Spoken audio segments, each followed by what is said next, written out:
আবারও আগরতলার পূর্ব থানার সফল অভিযান। 3 চোর সহ 3টি বাইক উদ্ধার করলেন পূর্ব থানার পুলিশ। বাইক চোরের মাস্টার মাইন্ডকে গ্রেফতার করলেন পুলিশ। সঙ্গে মাস্টারকেও উদ্ধার করা হয় তাদের কাছ থেকে, জানালেন পূর্ব আগরতলার দায়িত্বপ্রাপ্ত ইনচার্জ রানা চ্যাটার্জি।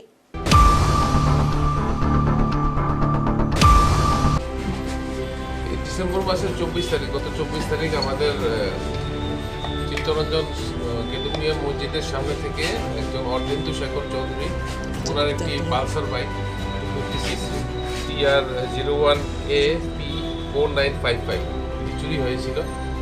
তো উনি সঙ্গে সঙ্গে পুলিশ স্টেশনে রিপোর্ট করেন। পরবর্তী সময়ে আমরা আরও কিছু বাইকের চুরির আমাদের কাছে খবর আসে। আমরা সমস্ত জিনিস চুরি যাওয়া যেগুলি বাইকটি খোঁজার জন্য আমরা একটা টিম গঠন করি পূর্ব থানা। তারপর আমরা এই